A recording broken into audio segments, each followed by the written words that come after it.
Hello everyone, welcome to our channel 2 Bits.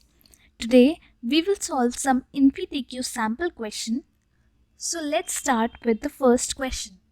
In this question, we are given a function named fun and it contains a parameter named num. Now let's move to a function call which is fun of 8.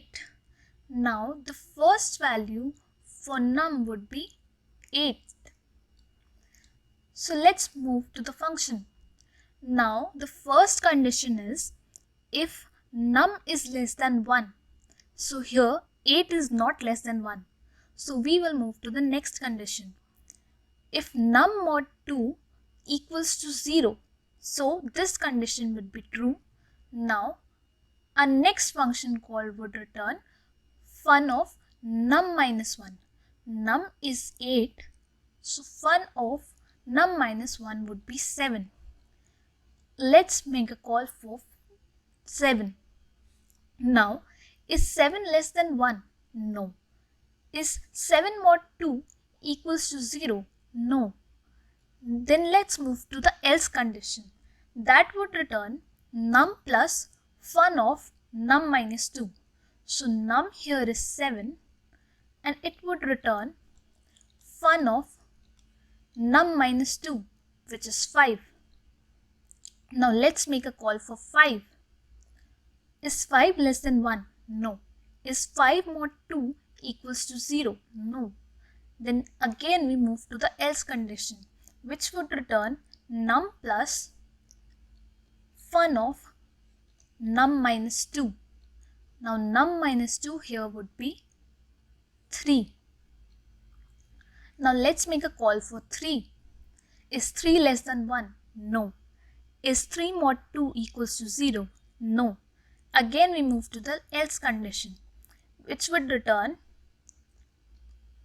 num plus fun of num minus 2. That would be 1. Let's make a call for 1. Is 1 less than 1? No. Is 1 mod 2 equals to 0? No. Again we move to the else part, which would return num plus fun of num minus 2, which is minus 1. Now when we make a call for minus 1, our first if condition would be true. That is, minus 1 is less than 1. So it would simply return 0. Now we got a value 0 from the minus 1 call. So it's going to return 0. Now 1 plus 0 will be 1. So this will return 1. Now 3 plus 1 is 4. So this is going to return 4. Now 5 plus 4 would be 9. So this will return 9. Now 7 plus 9 is 16. So this is going to return 16. And our last function call would also return 16.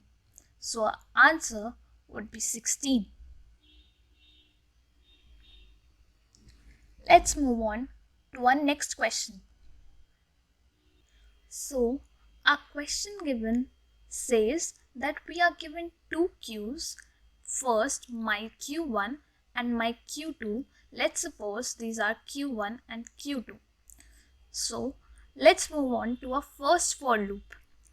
A first for loop ranges from 0 to 3. Now the values for index would be 0, 1 and 2. 3 will not be included.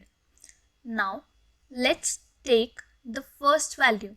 Now when the value of index is 0, my q1.inq 0 into 3. 0 into 3 would be 0. So my q1 will contain 0. Now in a queue, insertion takes place from rear and deletion takes place from front. Remember that. Now when the index value goes to 1, then 1 into 3 would be 3. So 3 would be enqueued in Q1. Now when the value reaches to 2, 2 into 3 would be 6. So 6 would be enqueued in Q1. Now let's move on to our next for loop.